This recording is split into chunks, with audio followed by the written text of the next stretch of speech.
Hello and good day. Welcome to It's Your Life, Own It. My name is Marisa Bludorn. I am your host and I am the editor-in-chief of Own It Magazine and Publishing. Today we're going to be talking about, well, first of all, this is a personal development platform and we focus on self-awareness, self-development, and self-mastery. Today we'll be talking about story and authenticity, the power of story in leadership. Our focus is on crafting and sharing your personal narrative to inspire others. Taking center stage and owning it with me is Dr. Stephanie Reed, Nathaniel X. Ross, and Pastor Daraine Irvin. Welcome. Hello, everybody. It's so excited to be back here. We are at the top of March, and we are honing in on our personal leadership. And so the question of the day is, what is that question? How personal storytelling and leadership fosters trust and authenticity within a team. And so our focus is on inspiring others. And so I'm going to charge you with that, Dr. Reed. Share with us your perspective on that storytelling and authenticity. Well, inspiring others. First of all, I want to say good morning, everybody. How's everybody doing? Nice to see everybody. Okay, now that I got that excitement out of the air, I think one of the things that fosters team building is that excitement of telling your story. Because what that does is that tells the other team that they can, right? When you don't know the story behind the leader, you don't know how to show up. And for people who are uncomfortable in their own skin or uncomfortable with authority or uncomfortable in teams, they might not be able to share their greatest asset in the team if they feel uncomfortable. And so sharing your story lets people know, oh, wow, he's human. Wow, that's similar to what I've experienced. And it kind of sets the tone of authenticity from the gate. You know, if I know your story, you know my story, there's less likely an opportunity for pretense. And when you operate on pretense, then you're operating from an uncomfortable and unstable, unbalanced place. So I think when you share your story, you're saying, look, we're all human. We all have a job to do. Collectively, we're going to do it better together. Let's share who we are. Let's take the mask off and let's set the foundation from that perspective. And I think from there, everybody will feel a sense of belonging, right? We belong to stories. We connect with stories. We grow from stories. We heal from stories. And I think that's the power of sharing stories within a team. Sets the foundation. Authenticity is so important because in authenticity, you do find rest because you're not trying to make anything up. You're not trying to remember something.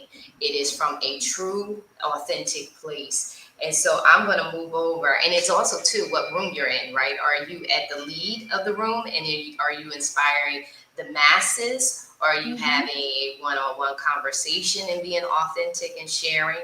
Or are you in the room and it's a networking thing where you're sharing your story? So it also depends on where you're coming in and where you're standing in the room. Nathaniel, your thoughts? I agree with Dr. Stephanie and what she shared. And I would just add to that vulnerability. Again, you got to know your audience, you understand who you're speaking to. But if you come from a vulnerable space, people are going to make the connection to you. And I remember doing I was a corporate manager for training, to travel the world, training employees for Fortune 400 company. And as we do the training, we got scripts because the scripts had to be pre-approved before we could go out and do the training around the world. And even though the people knew my team, they knew we were reading from scripts because we were open and honest with them. And in the middle of doing one, I just said, you know what, I got to stop this here. And I had to authentically answer a question that someone had posed to me. I said, off script now, let me answer your question. I answered the person's question and said, okay, now I'm going back on. At the end of the conversation or at the end of the training session, I was bombarded with people saying that was so refreshing to have someone talk with us from an authentic place. So it's a matter of being vulnerable and being willing to share, but you also have to do the precautions of when to do that and when not to do it. And I think that I've shared in some of our either contributing writer meeting conversations in regards to me plummeting. I remember delivering a speech during Toastmasters, and it was about my first conference. And because it was so personal to me, I was reading scripts. Now, I'm someone who speaks off the cuff. I am prepared, but I speak more powerfully when I speak off the cuff. And so I had all these scripts because I wanted to be so professional. And so I was out of my element, and I crashed right in front of them. I was just like a deer in headlights. And I looked over to one of my partners who was working with me on the conference, one of my speakers for the conference. And she just left me like, she just looked at me like, girl, I don't know what's going on with you. It was bizarre for the room because they're used to me being so powerful and coming and speaking so direct and with such great passion. But when it came to something that was my own, although I valued it, it was so personal. And because it was so personal, I got outside of myself.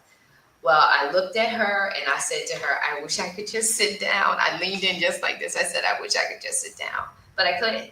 So I had to turn around and just like you, Nathaniel, get real and say to them, you have to understand that this is my baby. This is, we go and we talk for other companies. We talk for other,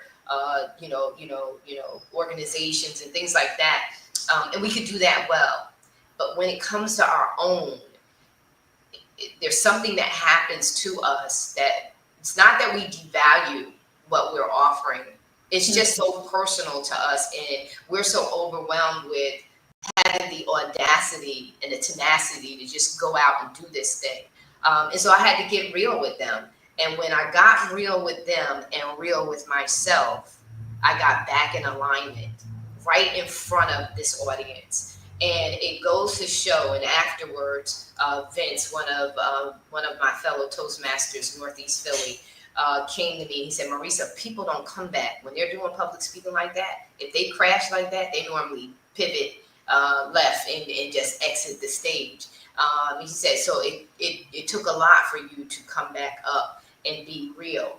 And what that realness does is it resonates with people about not being perfect, not worrying about being perfect, be true to yourself. So Pastor Derain, I'm going to tap in with you because I know you have a lot to say. Share your thoughts on today's topic. Good morning, good morning, good morning. It is so great to be back with everyone again. When we talk about telling our story,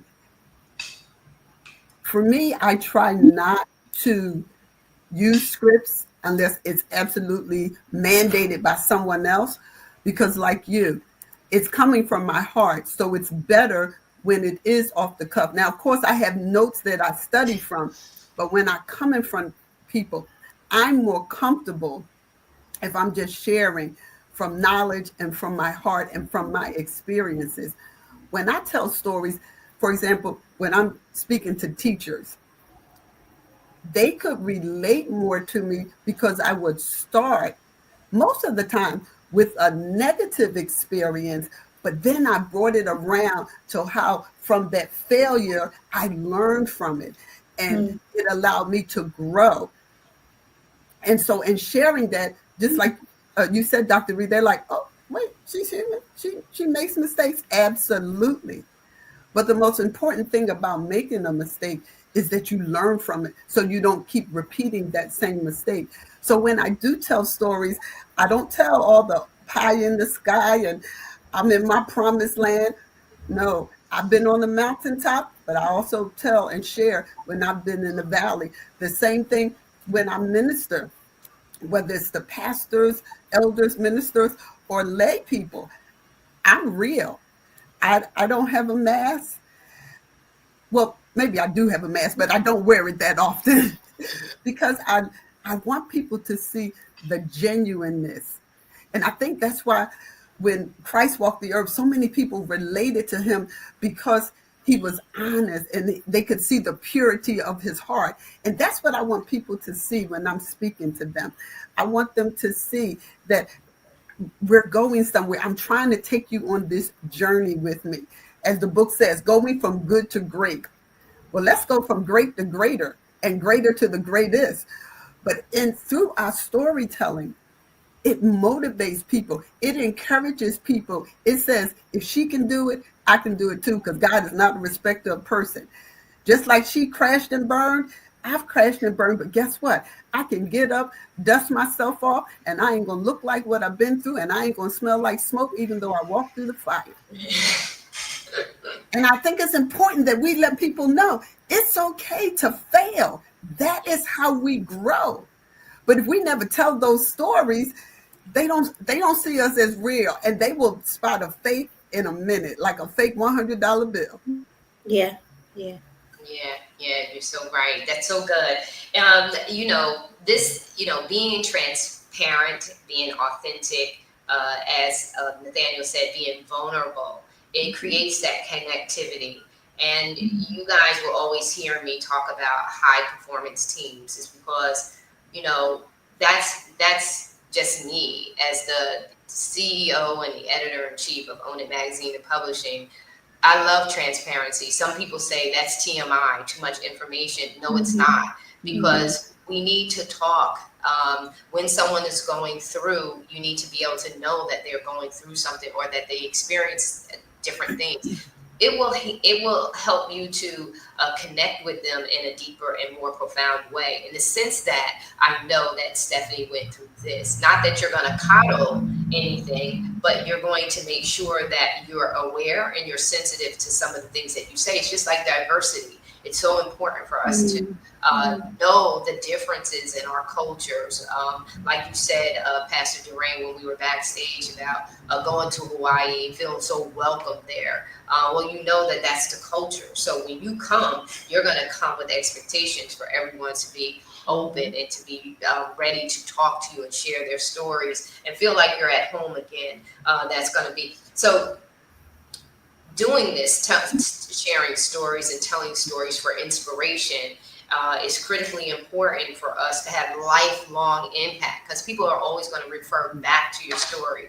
I can remember hearing in my ear different things that have been said and shared with me along my life's journey, that when I'm faced with certain situations, that sound and that voice of reason, of insight and experience comes back to me, and it's a reminder to say, hey, Marisa, well, so-and-so went through this. Well, now this is a tool or a resource I can use to overcome in this part of my life. Case in point, I've been listening to Miles Monroe. Love him to pieces, okay? He's gone, but his messaging is still here. Yes. His storytelling is still here. It's legacy work. It's life long. It extends beyond his actual physical being here, and it still permeates in our minds today. And so I want to say to you, it fosters integrity because it's accountability. So you tell a story, and I've had people say to me, after I spoke, Marisa, you talk about yourself a lot. And it's not that I'm talking about myself a lot. I'm sharing with you my experiences. I'm sharing with you my perspective. I'm sharing with you my methodology, my approach, how I handle something. I'm sharing with you the truth because it's my story. If I share Dr. Reed's story, it may not be as accurate and on point, or it may not even be true, right? So the safest place for me as a leader and how I choose to lead is to share with you the things that I've gone through. Anything that has been proven invalid and proven to be true, that's what I will share with those I come in contact with.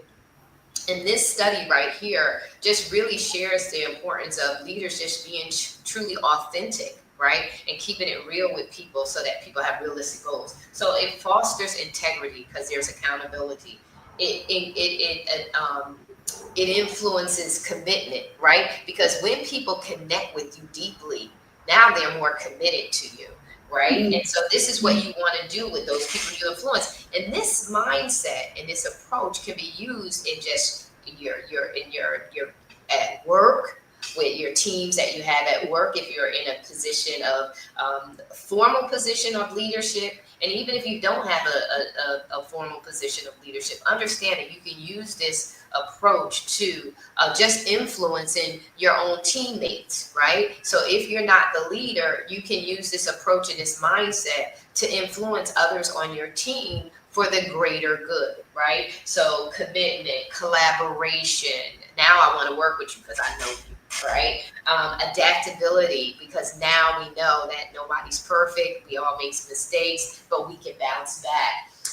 A standard of excellence, because we all want to improve. That's why we're sharing these stories. We're sharing to say, Mhm. hey, I fell, but I got back up. I didn't give in or cave in or quit. And again, accountability and innovation.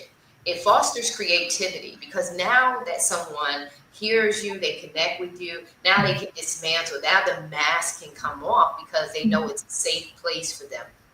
And once they know that it's a safe place for them, now they can focus on what matters most, and that's their performance and how they're showing up. Now they can rise to that standard of excellence because the pathway is clear. And so, those are the things when I thought about this topic for this month. Those are the things that came to my mind, was that just sharing that everyday mindset and perspective, and how we can now take that and apply it in our personal lives, where we're not having this conversation. And Nathaniel and I will always talk about that. We're not having that conversations that need to be had in order for us to improve, to be in alignment with that fulfilling life that we all desire and deserve to live. And so I want Dr. Stephanie, as you're thinking, I know your mind is going, share with us your closing thoughts. Nathaniel, you follow after her, and then Pastor Durant. Closing thoughts are kind of like they're like a loaded statement, because this topic can go on forever, because it's so important that stories live forever. And so that's my closing remark, that recognize that what you've heard amongst the panel were authentic offerings of parts of our stories, right? And I, as a coach, I've been a naturopath for 20 years, but a coach for women over 40.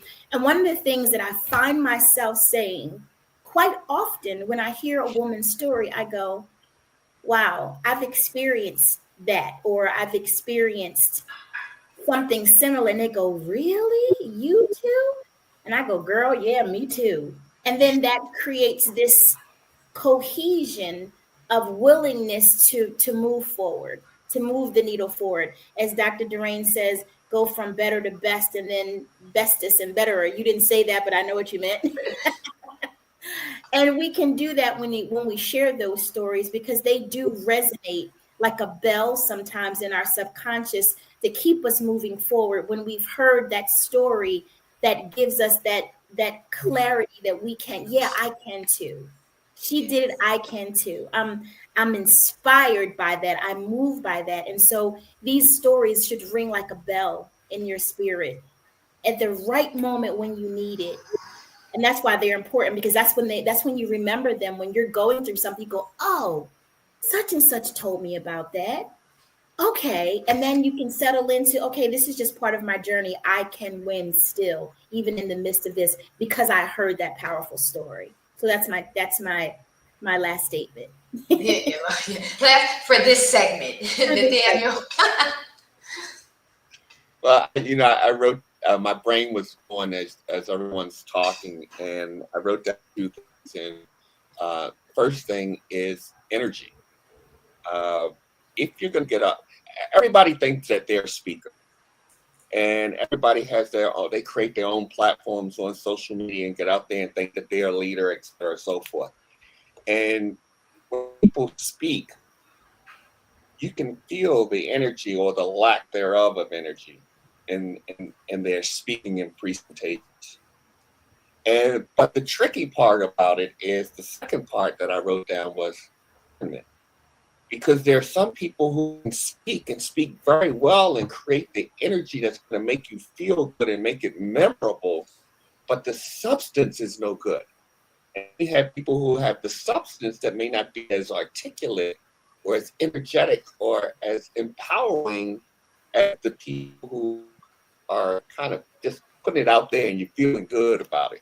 So discernment becomes really important in the process. I put out as a caution for everyone is feel the energy, but use discernment in terms of how you use the information, not just because it feels good, but do the research and the logical stuff behind it in addition to how it makes you feel. Absolutely. Very good. Wow, very powerful. Dr. Stephanie, it's funny you would say best to bestest because I actually say that to my teachers. I was like, I want you to go from best to better to bestest. And I say, and I can say bestest because I'm a preacher. You know, we make up words all the time and we laugh about it. But Marissa, one thing that you said that is so important, we do talk about a lot about ourselves and people will say that. Now, I'm a certified John Maxwell speaker, trainer, coach. I can use his materials, but I can't tell his story like he can tell it. So we have to tell our own story because no one can tell it better than we can. I always say, God is not looking for your impression of anybody, your impersonation of anybody. God is looking for the best you that you can be. So when we tell our story, it's the best story that we have. To us, it's the greatest story that's ever told other than Jesus Christ. Yes. So we have to tell our story. We just tell it with honesty, pureness, and sincerity. And that should influence, encourage, and should help anyone else to have the courage to tell their story. Somebody, I tell people all the time, you're sitting on books and songs that somebody needs to read and hear. And if you don't do it, that divine connection that they need, they can't get it because you're sitting on it. Yes. So you have to tell your story, but tell your story in the best way that you can. And it's from the heart. It's going to inspire. It's going to encourage. It's going to uplift because we've all been through something that we all call life. Yes. Yeah, we're all and it has not, life for me has not been no crystal stairway. So that's my story, and I'm going to tell it. And I'm sticking to it.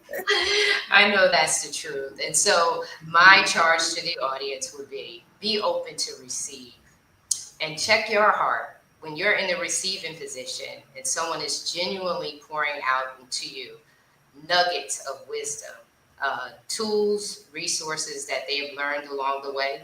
Check your heart. If you feel vexed, ask yourself why. Be open because it's our heart to see you live a fulfilling life, to see you free, to see you unleashed and fully liberated. That is our heart's desire.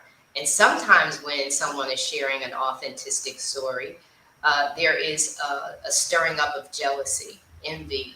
And we want to make sure that you understand that you don't have to feel that way, that you can change the narrative. You can change if you just become more self-aware, recognize it, see that as a trigger and see what's going on within yourself that's causing you. Because at the end of the day, you don't want to miss your blessing. You don't want to miss that life-changing opportunity that you can learn and grow from what we're sharing from you. So it's your life, own it. We love you so very much and we're out. Take care and be blessed.